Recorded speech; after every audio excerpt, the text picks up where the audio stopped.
사사기 7장 9절부터 우리 14절까지 한 절씩 교독합니다.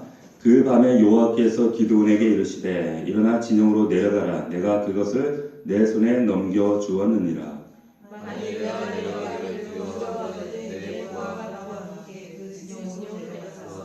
그들이 하는 말을 들으라. 그 후에 내 손이 강하여져서 그 진영으로 내려가리라 하시니 기드온이 이에 그의 부하 부라와 함께 군대가 있는 진영 근처로 내려간즉 미디안과 아말렉과 동방의 모든 사람들이 골짜기에 모았는데 넷편지에 많은 수가 많고 그들의 가까이 수가 많아 해변에 모래가 많은 것 같은지라.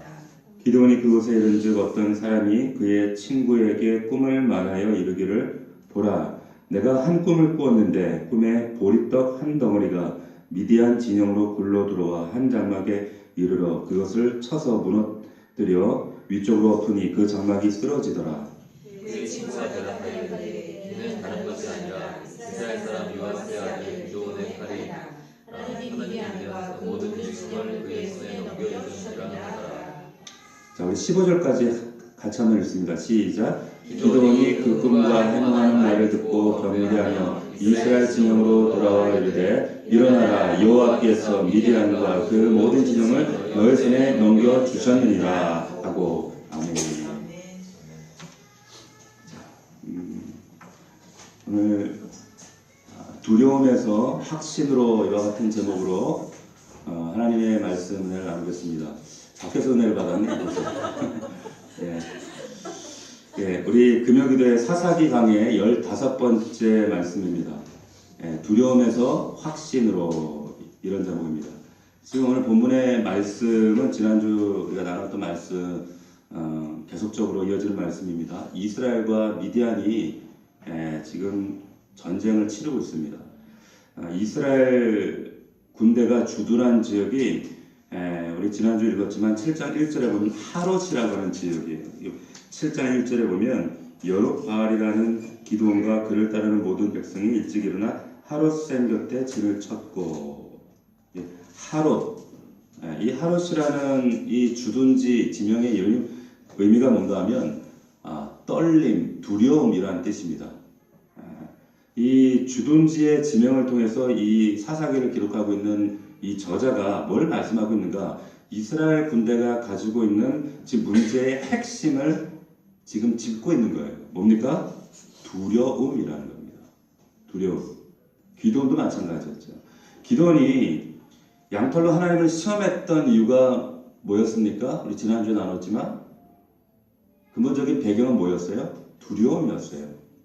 두려움이었기 때문에 감히 피조물 주제에 하나님을 시험하고자 했던 거예요. 그 숨겨진 그 마음 가운데 자리 잡고 있었던 두려움, 그 마음 안에 있는 두려움이 하나님을 못 믿을 대상으로 전락시키고 만 겁니다. 그 절대자를 시험하는 거죠. 이 자리에 나와 있는 여러분 안에도 두려움, 걱정, 염려, 세상에 대한 한숨소리, 그런데 우리가 알아야 될 것은 뭐냐? 지난번에도 말씀드린 적이 있지만 이런 염려나 두려움은 사실 하나님에 대한 불신앙입니다. 그래서 이 두려움은 다른 말씀의 원을 찾아보면 이것이 곧 우상이다 이렇게 표현하고 있어요. 성경에 이 두려움을 경계하라고 끊임없이 우리에게 도전하고 있죠. 하나님께서 기드온에게 불신앙의 또 다른 이름, 이 두려움의 문제에 하나님이 정면으로 기드온에게 지금 도전하고 계시는 거예요. 그 미디안의 군대의 숫자가 지금 13만 5천 명, 그 이스라엘 군대가 3만 2천 명이 처음에 소집되었단 말이에요. 절대적으로 열세죠. 뭐 해보나 마나한 싸움인데 하나님께서 그 3만 2천 명 이스라엘 군대 가운데 두려워 떠는 사람들을 1차적으로 되돌려 보냈어요. 그리고 그 남아있는 10,000명 중에서도 개처럼 물을 헬는 사람들 니네도 돌아가. 그리고 고작 남은 사람들이 300명. 300명이라는 거는 처음 참전했던 그 32,000명 군인들 가운데 겨우 1%도 채 남지 않은 숫자입니다. 이 사람들 데리고, 그것도 뭐 정규 군사훈련 받은 사람들도 아니고 농사 짓다가 양치다가 염소 키우다가 그냥 곡괭이 들고 쫓아나온 이런 오합지졸인 이스라엘 백성들 고작 300명을 데리고 지금 13만 5천 명을 대적하는 거예요. 99%를 다 돌려버렸습니다. 300대 지금 13만 5천. 그러니까 이스라엘 군인 한 명당 450명하고 싸워야 되는 그런 지금 형국인 거예요. 한번 곰곰이 생각해 보십시오. 이게 가능하겠습니까? 상대가 안 되죠. 우리가 이런 세상을 삽니다. 450대 1. 네.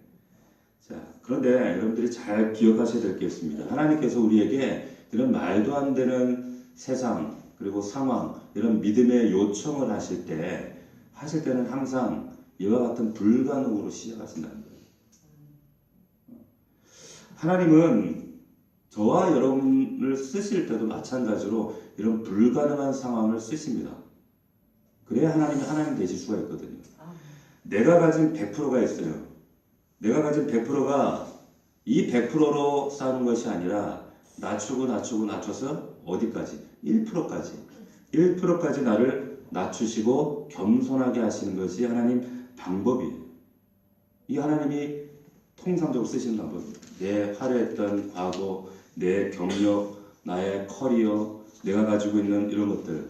그래서 우리가 주님을 진짜 만나면 과거에 내가 살아왔던 이런 과거의 전력들이 참 부끄러워져요. 예전에는 다 사람들 앞에서 자랑하고 내가 왕년에 이런 사람이었다고. 그런데 이제 정말 하나님을 만나고 나면 그런 것들이 얼마나 참 부끄러웠던가. 하나님이 여기 1%까지 저와 여러분들 낮추신다는 거예요. 자랑할 것이 하나님 한 분 외에는 없도록 하나님께서 철저하게 나머지 99%를 다 털어버리세요. 사도 바울처럼 그가 과거에 자랑했던 이스라엘 선민 중에 바리새인 중에 바리새인이었고, 그리고 가말리알 문화생이었고, 가진 배경, 권력, 능력, 이런 또 로마 시민권자로서 가질 수 있던 명예, 권력, 모든 것들. 그런데 이것을 낮추시고 99%의 모든 능력과 이런 이력서 이런 것들을 나중에는 그의 입으로 뭐라고 하냐면 배설물이다. 이렇게 고백하게 하신다는 거예요. 그럴 때 비로소 그런 고백으로 낮아졌을 때 바울 되게 하셔서 전 세계 유럽을 뒤집어 버리신 겁니다. 그럴 때 하나님이 쓰시는 거예요.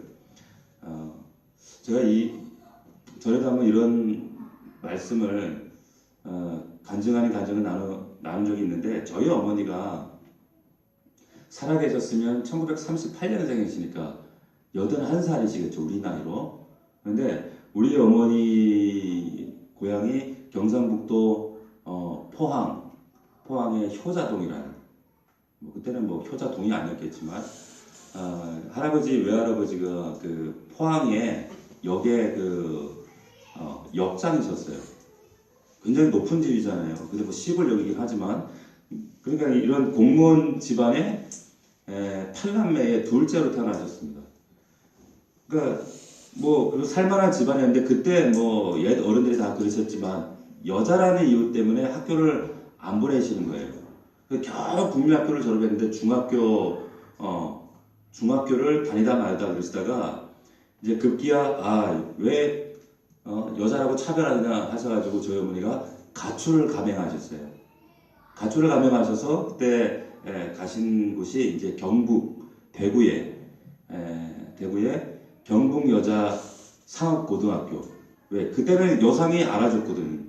여상을 나와야 이제 주판도 하고 이러면서 대접받던 그런 시대였기 때문에 거기를 들어갔는데 그냥 못 들어가죠. 아버지가 학비를 내줘요, 생활비를 줘요. 그것도 공부 안 시켜준다고 딸내미가 집을 뛰쳐나갔으니 완전히 이제 밖에 내놓은 자식이 돼버리신 거죠. 그래서 학교에 지금은 그런 직원이 없지만 그때는 이제 급사라는 게 있었어요. 급사. 급사 생활을 하는데, 급사가 뭔가 하면 학교에서 이제 선생님 심부름하고 시다발 해주고 학교 청소하고, 그러면서 학교에서 학비를 면제받고 또 이제 생활비로 용돈을 조금씩 받아가면서 학교 생활을 하신 거예요. 그렇게 이제 경북 여상 학교를 졸업하셨어요. 졸업하고 이제 욕심을 내서 대학까지 가셨어요.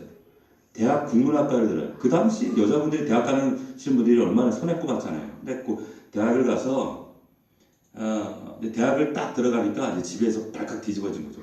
와, 제가 보통이 아니구나. 그러니까 어깨 뻥에 팍 올라가가지고 내가 해냈다 이래가지고 교만이 하늘 찌른 거죠. 아버지도 막 그 외할아버지한테 큰 소리 치고 집안에서 큰 소리 치고 그리고 이제 대학을 마치고 자퇴를 하셨어요. 동생 공부시켜준다고. 그리고 좋은 직장을 들어가셨어요. 돈을 잘 버셨어요. 그래서 밑으로 동생 4명을 대학을 다 보내셨어요. 남동생 4명 대학을 다 등록금을 줘서 공부를 다 시키고 지금 울산에 계시는 그 넷째 그 외숙부가 있어요. 근데 그 외숙부는 좀 머리가 좀 꼴통이야. 요즘 말로 공부를 못해. 그러니까 대학 가라 안 가겠다 그래가지고 이제 당시에 사업 자금으로 염소 살 돈을 주신 거예요. 그래가지고 동생들이 자립할 수 있도록. 그러니까 얼마나 위세가 대단하겠어요. 그 딸이 집안을 동생들 다 공부시키고 이렇게 하시니까. 그렇게 하시다가 이제 나중에 이제 믿지 않는 불신 가정에 저희 이제 돌아가신 아버지를 만나서 결혼을 하신 거죠. 했는데 그래도 이제 워낙 옛날 제가 저희 어머니 사실 보면 야 그때 당시에 그 미니스커트 그리고 오드리 헵번의 그 삼각형 안경 아세요? 그거 야 진짜 요즘 이렇게 봐도 진짜 세련됐다 싶을 정도로 그렇게 옛날 사진이 있고 그러시더라고. 잘 나가는 여자지만 커리원, 능력, 돈 모든 거. 근데 하나님이 이제 털어버리기 시작하시는 거예요. 믿지 않는 잘 믿음 생활 하다가 그렇게 치열하게 세상에 사시다가 이제 그렇게 안 믿는 남편 만나니까 하나님 왜 이제 하나님 없어도 뭐 자신의 배경이 다 하나님이니까 교만의 하늘을 찌르고 그렇게 사셨습니다. 근데 하나님께서 그런 세상 자부심, 교만, 그리고 뭐 가지고 있는 배경 이런 것들을 하나씩 털어버리세요. 아버지가 돌아가시고 그래도 가진 것들이 있어가지고 그렇게 어렵게 살지는 않았어요. 막 돌아가셨을 때는. 그 당시에 우리 집에 뭐 피아노가 있고 TV가 있고 동네에서 그런 집이었으니까. 어머니가 가진 그런 배경, 포장하고 있던 물질, 어떤 자존심 이런 것들을 하나님이 배설물처럼 99% 싹 다 털어버리게 하십니다. 그리고 완전히 밑바닥까지 낮추시는데 이제 1%도 채 남지 않은 그 밑바닥까지 겸손하게 낮추시는 거예요. 인정케 하시더라고요. 뭐 그 과정들이 이루 말할 수 없죠. 그냥 이유도 모르고 자녀들만 고생했지. 근데 그때는 고생인지 몰랐는데 지나고 보면 야 고생이었구나 싶은 거죠. 이제 그렇게 하시다 이제 하나님을 부르심을 받으셨어요. 자, 하나님은 항상 내가 가지고 있는 나의 어떤 자랑, 프라이드, 교만함들 이걸 꺾어 놓으셔야지 하나님이 비로소 일을 하십니다. 오늘 우리가 본문으로 지금 읽었던 7장 9절 여기 시작이 그 밤에 이렇게 시작합니다. 그 밤에로 시작해요. 이게 어떤 밤일까요? 어떤 밤이에요? 지금 32,000명이라고 하는 그 배경 군사들이 31,700명을 돌려보냈어요. 달랑 1%도 채 안 남았어요. 안 남기고 300명만 남아있는 그 밤에라고 하는 말이에요. 그렇게 이어지는 구절이 지금 9절부터 우리가 읽었던 말씀이에요. 그 밤에, 자, 그 밤에 300명 남아있어요. 오합지졸 300명과 이렇게 그 산속에 하롯에 이 두려움이라고 하는 이름의 그 진영에 모여있는데 여러분 한번 곰곰이 한번 생각해 보세요. 32,000명 가운데 99%가 돌아가고 지금 300명이 모여있는데 지금 그 분위기가 전쟁할 수 있는 분위기일까? 전쟁하고 싶은 분위기일까? 전혀 아니죠. 전혀 그런 분위기가 아닙니다. 지금 메뚜기 때 같은 미디안 군대 지금 13만 5천 명, 네, 300명, 3만 2천 명도 모자라잖아요. 근데 300명이에요. 99% 다 돌려보내라? 1%만 남겨라? 그 돌려보낸 애들은 또 뭐예요? 나라 위해서 목숨 한번 걸어보겠다고 나온 군인들이 대부분인데 다 돌아가라? 이런 명령이 내려졌을 때 얼마나 사람들이 기도를 무모하게 받겠어요? 야, 그게 믿음이냐? 꼭 그렇게 믿어야 되니? 예? 그 분위기가 어땠는지 한번 상상을 해보십시오. 이 헌신하기 싫어하는 사람에게 헌신 요구하는 것보다 헌신하려고 하는데 헌신 못하게 하는 게 더 어려운 거예요. 얼마나 기가 막힙니까? 고분고분하게 이 사람들이 돌아가겠어요? 안 돌아가죠. 기도를 향해서 삿대질하고 비난하고 네가 나를 지킨다고 저거 정신 나간 거 아니냐고 하면서 그 비난과 원망의 소리를 견디는 게 기도원 입장에서 쉬웠겠느냐? 쉽지 않았다는 거예요. 그 밤에 이 무슨 말입니까? 이 기도원의 영적 상태를 그렇게 지금 보여주는 그 말이 그 밤에 라고 하는 말입니다. 이런 상황 속에서 맞이하는 그 밤에 왜 군대를 감축해야 되는지, 왜 이런 오합지졸 겨우 300명 데리고 나가 싸워야 하는지 항의할 수 있는 기회도 하나님이 전혀 주시지 않고 그 밤에 하나님께서 기도원에게 말씀하시는 내용입니다. 9절 보면 뭐라고 말씀하십니까? 이르시되 일어나 진영으로 내려가라. 내가 그것을 내 손에 넘겨 주었느니라. 하나님이라도 이 말씀이 곧이 안 들려져요. 여기 진영이 어디 진영이 계세요? 미디안 진영이에요. 마음이 무너지고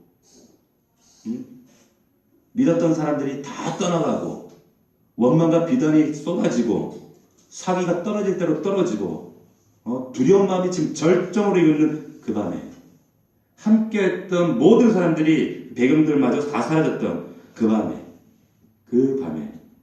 여러분 어쩌면 그 밤에라고 하는 이 표현이 우리들 마음하고 닮아 있어요. 우리도 이럴 때 있지 않습니까? 그 밤에 가장 두렵고 막막하고 그냥 다 때려치우고 싶고 포기하고 싶고 그냥 말사 구차할 때 있잖아요. 제가 그럴 때가 있었거든요. 사역하다가 하나님, 먹고 살 일이 없어서 제가 이 주의 길을 가야 합니까? 이런 말도 안 되는 모함을 듣고 억울한 소리 듣고 몸은 병이 나서 삐걱거리고 차라리 대리운전이나 하지 그런 생각을 할 때가 있어요. 솔직히 부끄러운 얘기지만 목회자들이 한 번씩 그런 마음을 다 가져요. 그런데 가야 되잖아요. 이 십자가의 길을. 그냥 포기하고 싶은 거예요. 여러분들도 그럴 때가 있잖아요.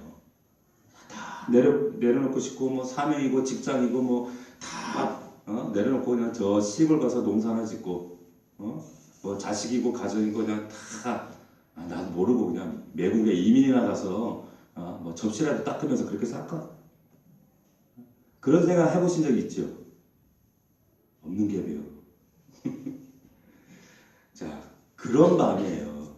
그런 밤에 하나님이 그런 마음 가운데 절망하고 있는 그런 기도원에게 적진으로 가라는 거예요. 뭐 어떤 설명도 안 하시고 적진으로 가라. 이런 경우를 가리켜서 뭐라 그래요? 불난 집에 부채 들었다. 염장 지르는 소리 하시는 거예요. 지금 하나님이 진짜 염장 지르는 소리 아니에요 이게? 이런 마음을 가지고 있는 기도원. 그런데 지금 당장 일어나서 하나님 뭐라고 말씀하시는 겁니까? 네 할 일을 똑바로 하라는 거예요. 그런데도 불구하고 해야 할 일 하라는 거예요. 그 두려움에 함몰되지 말고 멍 때리지 말고 행동해라 말씀하시는 내용입니다. 아무것도 하고 싶지 않은데 주저앉아 있는데 뭔가 해결책을 주셔도 시원찮은데 적진으로 세상이라는 현실로 내려가서 사명 감당해라 말씀하시는 겁니다. 엘리야에게도 동일하게 말씀하시죠. 우리에게도 늘상 변함없이 하나님 말씀하세요. 하나님께서 간혹 우리에게 이런 참 앞뒤 안 맞는 요구들을 하실 때, 믿음의 요구들을 하실 때가 많이 있어요. 그때마다 참 하나님 아버지라서 참 내팽개치지를 못하고 그럴 때 마음에는 안 들어요. 하나님이지만 참 마음에 안 들 때가 솔직히 한두 번이 아니에요. 그럼에도 불구하고 하나님께서 또 우리가 열심히 나름 가정과 일터와 교회에서 열심히 일하고 있는데 도무지 우리의 삶 가운데 막막한 현실 가운데 길을 안 열어주실 때가 있단 말이에요. 해결책을 주시지 않을 때가 있단 말이에요. 그래서 마음이 상하고 찢기고 항의도 하고 싶고 다 내팽개치고 도망가고 싶을 때 그럼에도 불구하고 하나님은 우리에게 어떻게 하기를 원하시는가? 우리가 어떻게 해야 하는가? 일어나 내려가서 진영으로 내려가서 치라는 거예요. 내 손에 붙였다는 거예요. 여러분 이 말씀이 지금 기도원이 처음 들었던 말씀이 아닙니다. 앞장에도 계속 몇 번 나와요. 계속 들어왔던 명령입니다. 그런데 마음에 안 내키죠. 몰라서 하시는 말씀이 아니란 말이에요. 낭망에서 일어날 힘조차 없는데 우리가 앞서 불렀던 찬양처럼 일어날 힘 전혀 없는데 그 순간에 여러분 우리를 향하신 하나님의 마음은 뭐냐면 그럼에도 불구하고 하나님 말씀 듣고 정신 차리고 전진하는 거예요. 그런데 그 말씀을 듣고 우리가 행동할 때 이것이 유일한 회복의 기름을 믿으시기를 축원합니다. 하나님 말씀에는 회복의 방법이 없어요. 회복한다고 그냥 저 바람새러 가서 칼국수 먹고 수제비 먹고 이런다고 회복되는 게 아니라 하나님 앞에 말씀을 들어야 돼요. 치열하게 말씀 붙잡아야 돼요. 하나님 말씀만이 우리의 믿음과 회복의 발판이 되기 때문입니다. 말씀 들어야 살아요. 말씀 붙잡아야 회복됩니다. 말씀 붙들어야 소생합니다. 에스겔 골짜기에 마른 뼈들이 말씀 들을 때 살아난단 말이에요. 중요한 것은 왜 하나님이 이런 상황을 연출하시는가? 그 의도가 뭔가? 왜 99%를 다 털어버리게 하시고 1% 빈약한 군대 300명 붙잡고 우리의 남은 것들 다 털어버리게 하시고 그리고는 현실로 들어가라는 거예요. 의도가 뭔가? 외적으로 보면 믿었던 군대가 해산되고 동료들의 비난과 원망이 쏟아지고 내적으로는 어떻게든 자기가 하나님을 시험해서라도 양털 시험을 해서라도 하나님께 뭔가 좀 확신을 붙들고 발을 옮기고 싶었던 거잖아요. 그런데 그렇게 어렵사리 이 최전선까지 나왔는데 여전히 불확실하고 두렵고 비난과 원망이 자기 삶을 지배하고 있고 뭔가 안 풀리는 거예요. 답답한 거예요. 말씀에 대한 확신이 없어요. 하나님이 이런 말씀을 하시는데 말씀은 말씀인데 도무지 미디안과 세상을 맞설 자신이 없는 거예요. 확신이 없는 겁니다. 하나님이 그 점을 아세요. 자, 10절 보십시오. 10절 같이 한번 읽어봅시다. 10절 시작. 만일 내가 내려가기를 두려워하거든 내 그와 보라와 함께 그 진영으로 내려가서 이게 하나님의 마음이에요. 그렇게까지 양털 시험까지 하고 그 여룻발이라고 하는 그 표징도 보여주시고 그 여러 가지 쇼를 했잖아요, 사실. 그런데 그 하나님이 음성으로 천사로 수도 없이 말씀해도 여전히 흔들리고 있는 기도원의 마음을 아시고 보세요. 만일 내가 내려가기를 두려워하거든. 이미 두려워하고 있는 기도원을 보신 거예요. 그게 우리의 모습입니다. 날마다 흔들리고 두렵고 염려하고 걱정하고 있는 게 이 기도원이 사실 우리 모습이란 말이에요. 300명으로 승리를 주실 것이라는 약속의 말씀 들었지만 기도원의 상식으로는 쉽게 동의가 안 된단 말이에요. 다 돌아가고 나니까 마음이 착잡하고 더 두렵잖아요. 13만 5천 대 300. 이건 아니거든. 이건 상식적으로 현실적으로 말도 안 되는 거거든. 순종하기 어렵거든. 지금 내가 살아가고 있는 이 세상 현실, 내 일터의 현실, 우리 가정 현실 하나님 아시면 지금 하나님이 정말 세상 안 살아봐서 모르시네. 막 따지고 싶단 말이에요. 말처럼 쉽지 않습니다. 주저하고 망설이고 또 머뭇거리고 말씀 앞에 의심이 왔다 갔다 한단 말이에요. 세상은 숫자가 중요합니다. 13만 5천 대 300. 그러니까 숫자에 의해서 세상은 평가하고 판단하고 숫자로 판가름하고 교회도 숫자로 그 교회의 능력을 판가름하는 시대예요. 그렇죠? 교회가 10만 교세다. 1만 교세다. 우리도 그러면 좋지 뭐. 나쁠 건 없지만. 근데 그 교세로 어떤 숫자로 자라요. 기업도 1년의 영업이익 숫자로 판단해요. 개인의 능력도 연봉으로 판단해요. 아이들도 등수로 판단해요. 그러니까 숫자에 이것이 중요하다고 생각하는 그런 시대입니다. 근데 하나님 나라의 전쟁에서는 숫자의 적용이 중요하지 않아요. 하나님 나라에서 승리하는 법칙은 뭔가 하면 숫자에 많고 적음에 있지 않다라고 합니다. 아무 상관없습니다. 중요한 건 하나님이 붙였느냐 안 붙였느냐 여기 달려있어요. 믿을 수 있기를 축원합니다. 여리고성이 아무리 견고해도 하나님이 붙이시면 무너지는 거예요. 여리고성을 무너뜨렸던 과거의 경험과 능력과 모든 걸 다 가지고 있어도 하나님이 안 붙이시면 조그만 아이성 앞에도 와라라 무너지는 게 이스라엘 백성이었단 말이에요. 관건은 하나님께서 이 영적 전쟁을 붙이셨느냐 안 붙이셨느냐 우리는 어디인가 하나님만 붙잡으면 되는 거예요. 하나님 백성들에게 전쟁의 승리의 성패의 열쇠는 어디 있느냐 하나님에게 달렸지 이런 숫자나 세상 사람들의 세상 원리 이런 세상 논리가 아니라는 것 여러분들이 꼭 기억할 수 있기를 주의 이름으로 축원합니다. 그래서 다윗이 돌멩이를 챙겨가지고 돌멩이 5개 챙겨가지고 골리앗을 향해 달려나갈 때 그 거대한 두려움을 향해서 외쳤던 그의 고백이 오늘 말씀을 대신 변론하고 있는 겁니다. 한번 들어보십시오. 여호와의 구원하심이 칼과 창에 있지 아니함을 이 머리로 알게 하리라. 전쟁은 여호와께 속한 것인즉 그가 너희를 우리 손에 붙이시리라. 아멘입니까? 전쟁은 여호와께 속한 것인 거예요. 이거 세상적으로 보면 다윗이 얼마나 무모하고 이거 진짜 앞뒤에 분간 못하는 현실 파악 안 되는 얼마나 답답한 인간이에요. 세상 사람들 볼 때는 이런 애들이 꼭 세상 나가고 왕따 당한다니까 요즘에는. 그래도 우리는 얘처럼 나가야 돼요. 이렇게 행동해야 된단 말이에요. 왜? 하나님 나라의 승리의 이 성패는 이 숫자 노름이 아니기 때문에 그렇습니다. 뭡니까? 믿음이에요, 믿음. 내 마음에 있다는 거예요. 믿을 수 있기를 축복합니다.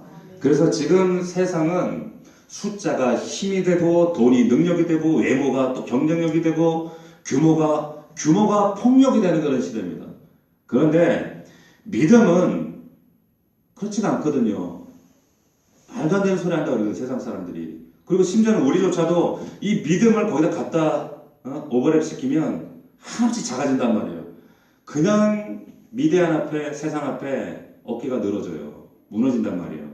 그러니까 우리가 믿음을 가졌다고 교회 안에서 찬송 부르고 말씀 듣고 아멘 아멘 하지만 막상 현실 미대한이라는 현실의 자리에 돌아가면 우리도 하나님 앞에 하나님 우리도 이 숫자, 이 규모, 이 돈 주세요.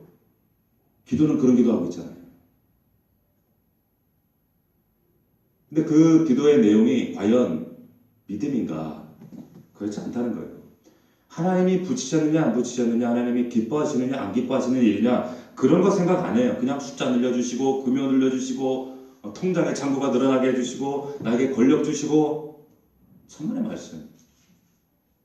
그게 채워진다고 세상에서는 혹은 어떤 참 말도 안 되는 분들은 이걸 믿음의 증거라고 소개하고 간증해요.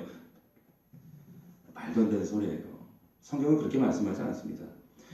아벨을 죽인 가인이 여러분 이제 하나님의 낯을 피해서 도망하잖아요. 도망하고 그 가인이 했던 일이 뭔가 하면 아들을 에녹을 낳았죠. 그리고 성경에 보면 자신을 위해서 에녹성을 쌓았다 그렇게 얘기합니다. 에녹성. 성을 쌓아요. 두려워하는 인간이 제일 먼저 하는 일이 뭐냐? 자기 주변에 자신을 위해서 성을 쌓는 거예요. 그 성이 뭡니까? 돈과 권력과 명예와 과시와 어떤 남에게 자신을 나 이런 사람이야. 근데 사실 그 안에 참 두려움이 자리 잡고 있는 거예요. 자기를 보호하기 위해서. 이게 인간이란 말입니다. 근데 하나님이 아세요. 하나님이 아시죠. 우리도 돈이라는 에녹성을 쌓고 권력, 인맥이라는 성을 쌓게 되어 있어요. 하나님을 제대로 안 만나요. 그러면 이것들이 날 지켜줄 줄 알아요. 천만의 말씀. 자, 우리가 왜 이런 것들을 자꾸 쌓으려고 하는가? 왜 그래요? 두려워서 그렇습니다. 진짜 하나님이 내 안에 살아계시면 이런 것들 그 위에서 우리가 밟을 대상이지 두려울 대상이 아니라는 거예요. 하나님 백성들은 그렇게 살면 안 돼요. 자, 10절 만일 내가 내려가기를 두려워하거든. 그 기도원 안에 여전히 두려움으로 말씀에 대한 확신 없이 서 있는 이 기도원을 향해서 하나님이 아시는 겁니다. 하나님이 이 거대한 미디안과 그리고 세상이라고 하는 이 현실과 맞서 싸우기도 전에 두려워 벌벌 떨고 있는 이 기도원과 여러분들 안에 숨어있는 그 두려움을 하나님이 제거하시기 위해서 먼저 기도원과 지금 맞서서 기도원 안에 있는 두려움과 하나님이 싸우기를 원하시는 거예요. 미디안과 싸우기 원하시는 것이 아니라 기도원 안에 숨어있는 두려움과 세상에 대한 근심과 염려와 그 흔들리는 것 하나님이 지금 기도원과 싸우시는 거예요. 기도원이 이 두려움을 극복하려고 양털 테스트도 하고 별 짓을 다 해도 안전에 대한 확신이 안 들었단 말이에요. 우리도 이런 안전에 대한 확신을 갖고 살아가길 원하잖아요. 그래서 분명히 하나님이 나와 함께 하시는 이런 확실한 응답을 가지고 발걸음을 내딛고 내가 가고자 하는 그 길에 하나님이 좀 안전하게 확신을 좀 주셔서 가고 싶은, 그런데 그것이 다 두려움 때문에 오는 우리의 연약한 본성이라는 거죠. 이때 하나님께서 이 기도원을 향해서 저와 여러분들에게 어떻게 하시는가를 여러분 잘 주목하셔야 돼요. 기도원을 어떻게 하세요? 보다 더 열악한 환경으로 만드신다는 거예요. 잘 보세요. 32,000도 모자란데 99%를 떨어내신단 말이에요. 기도원이 가진 두려움이 완전히 더 적나라하게 드러날 수밖에 없는 사람으로 하나님이 몰아가셔요. 여러분들도 마찬가지예요. 그나마 여러분들이 의지하고 있던, 그나마 내가 지탱하고 있던 그런 프라이드를 하나씩 하나님 다 제거해 버리신다는 거예요. 감추어져 있던 두려움이 완전히 노출될 때까지 하나님께서는 그 두려움을 믿음으로 극복할 수 있는 그 순간까지 기다리시고 제거하시고 그리고 마지막에 하나님이 간섭하신다는 거예요. 우리가 계속 내 안전과 그리고 나의 어떤 만족과 이런 확신을 위해서, 내 나름의 확신을 위해서 하나님이 아닌 다른 곳에, 어떤 다른 대상에 혹은 다른 사람에게 이 안전에 대한 확신을 두고 있다면 하나님이 다 그걸 제거하세요. 우리 안에 이 세상적으로 이게 갈망이 많은 분들이 있어요. 막 갈증과 자기 성취와 막 욕심, 끊임없이 막 도달하고 싶은 그런 욕심이 많은 분들이 있어요. 그 왜 그럴까요? 두려움 때문에. 그 이면에 보면 하나님께서는 반드시 우리가 붙잡고 있는 것들을 흩으십니다. 그것이 기도원에게는 32,000명의 군사들이었어요.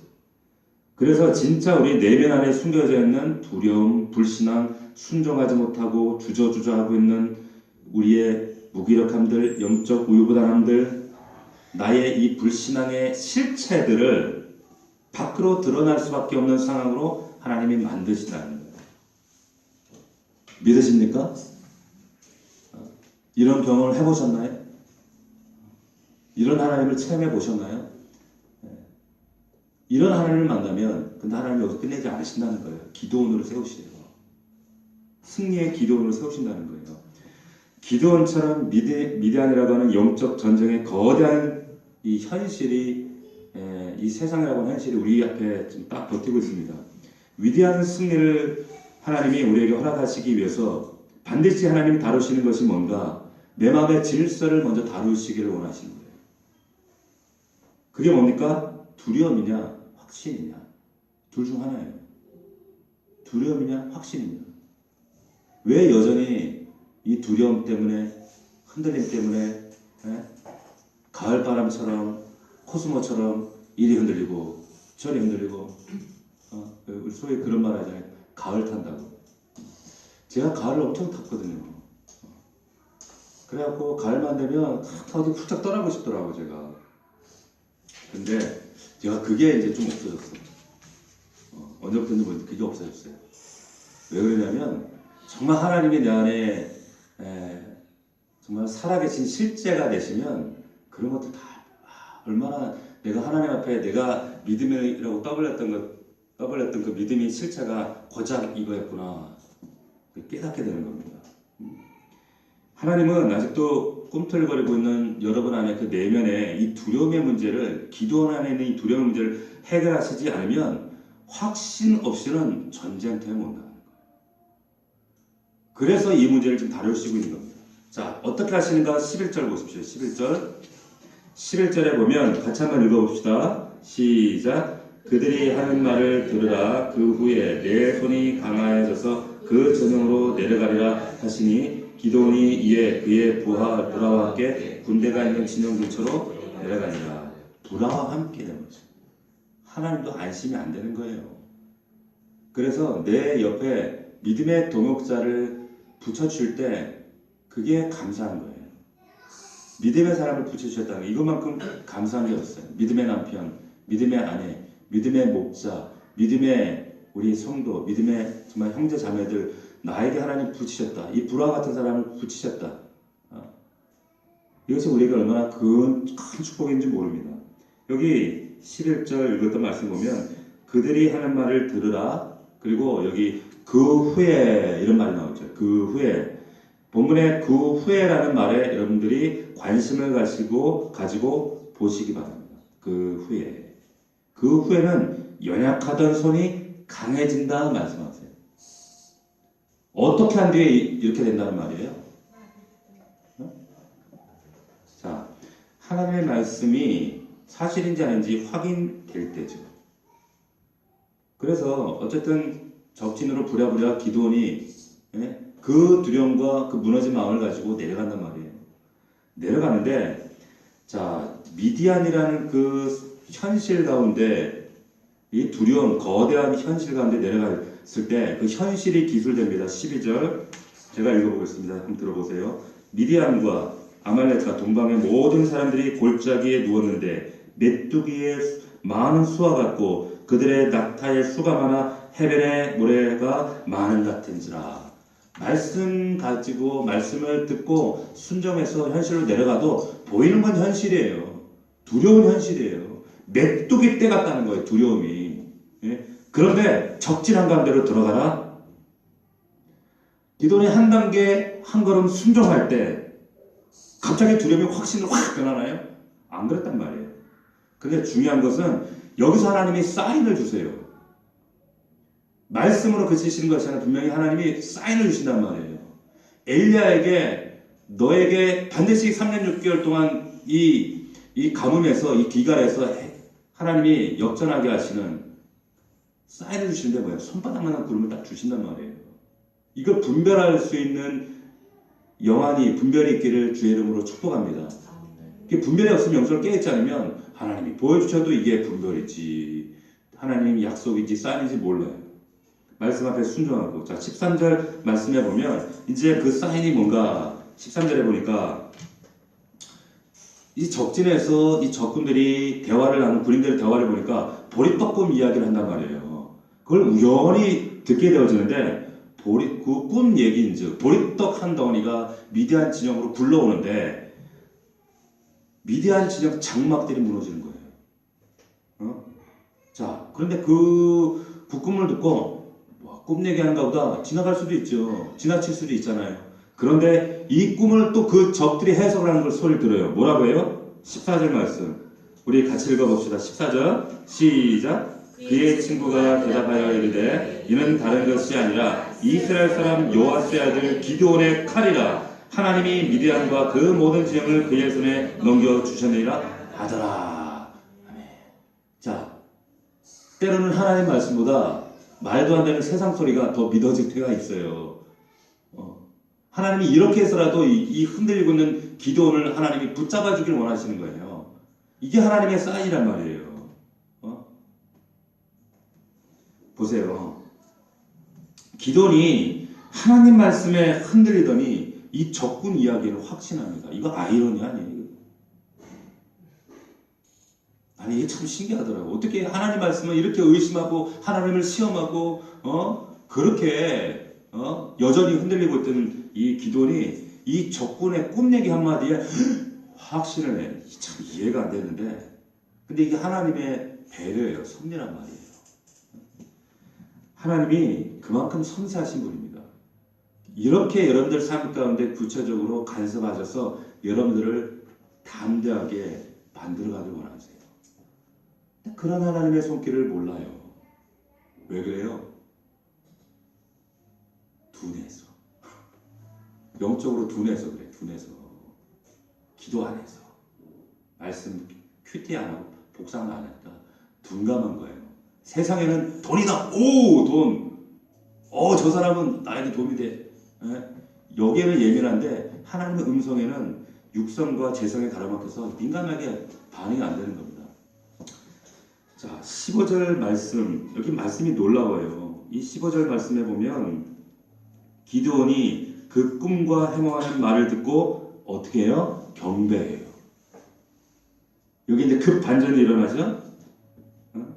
그리고 이 두려움이 확신으로 바뀌는 역사가 이제 15절에 소개돼요. 그리고 여기 보니까 기드온이 그 꿈과 해몽하는 말을 듣고 경배하며 이스라엘 진영으로 돌아와 이르되 읽습니다. 시작.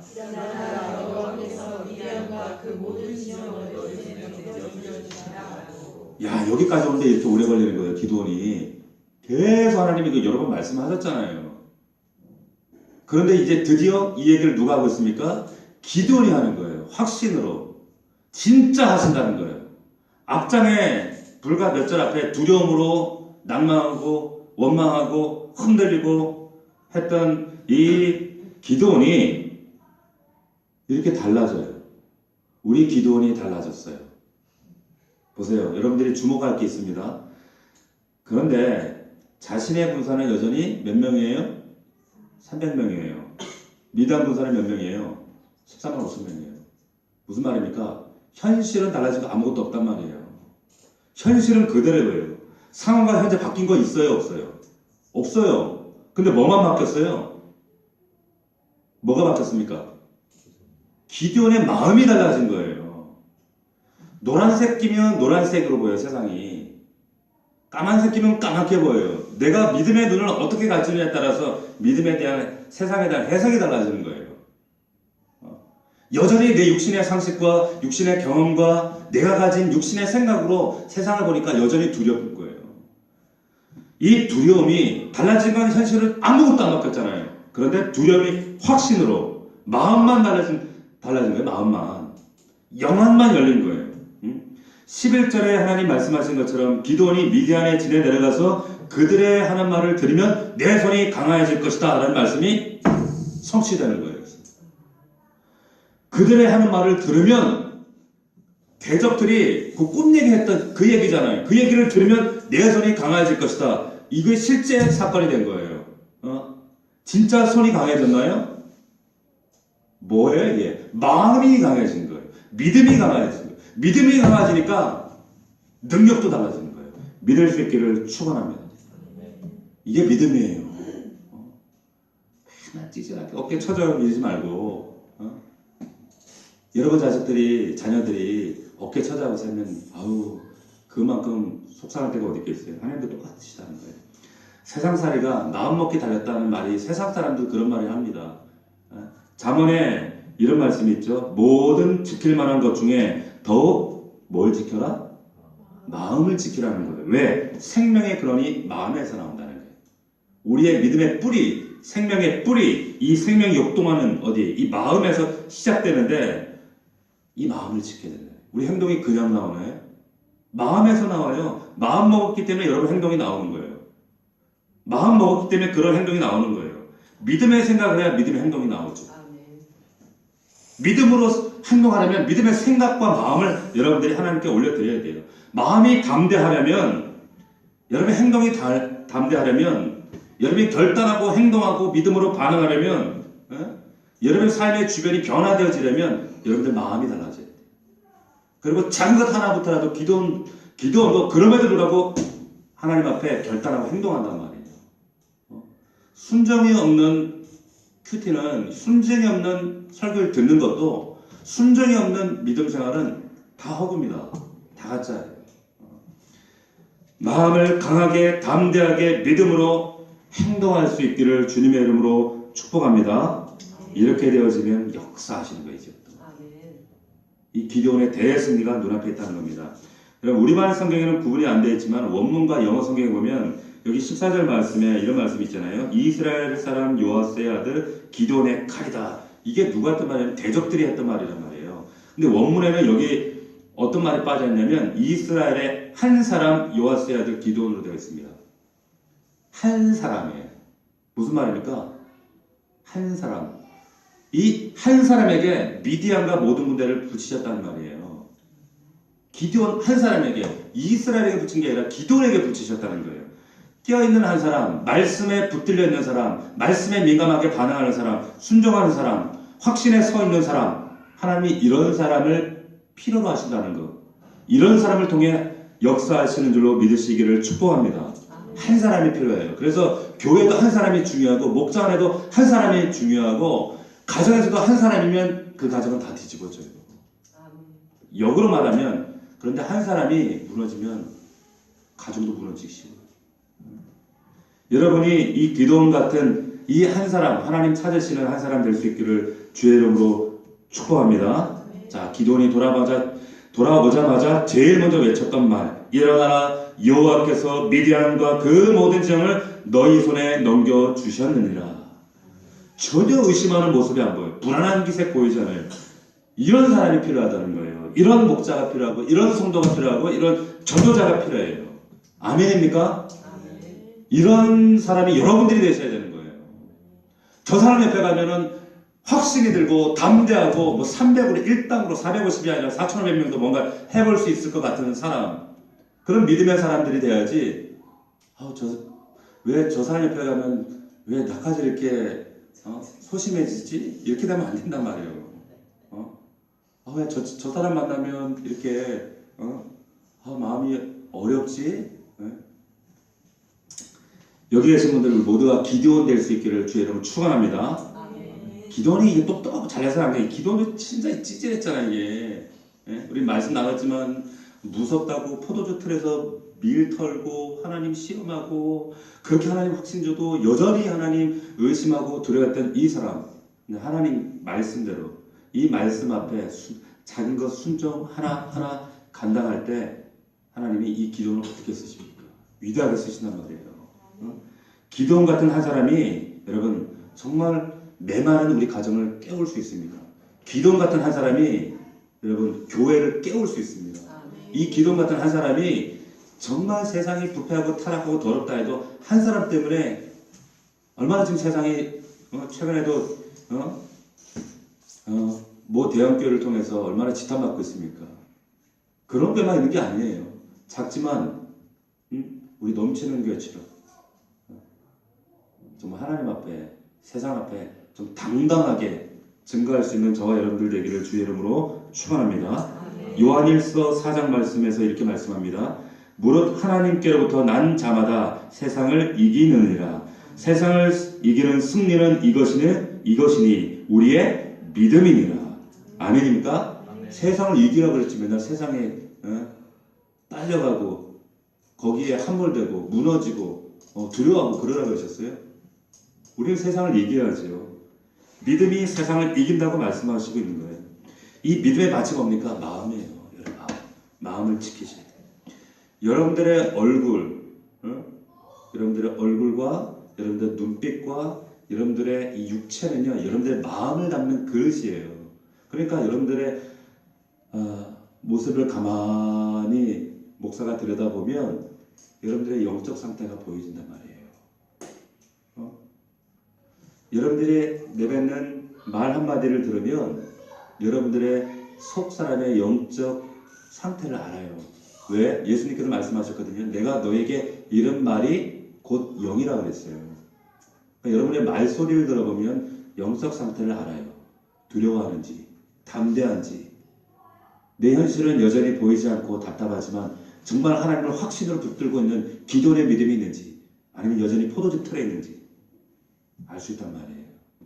여러분 오늘 말씀을 기억하셔서 정말 하나님 말씀 앞에 순종하고 말씀 앞에 기도원처럼 결단하며, 그래서 하나님께서 내 비록 여전히 두려워하지만 하나님은 반드시 나를 기도원같이 사용하실 줄 믿습니다. 이런 믿음 가운데 우리 승리하고 또 오늘 밤에도 담대하게 이 말씀이 우리에게 실제가 될 수 있도록 부르짖어 간절히 간구할 수 있는 저와 여러분들 될 수 있기를 주의 이름으로 축복합니다.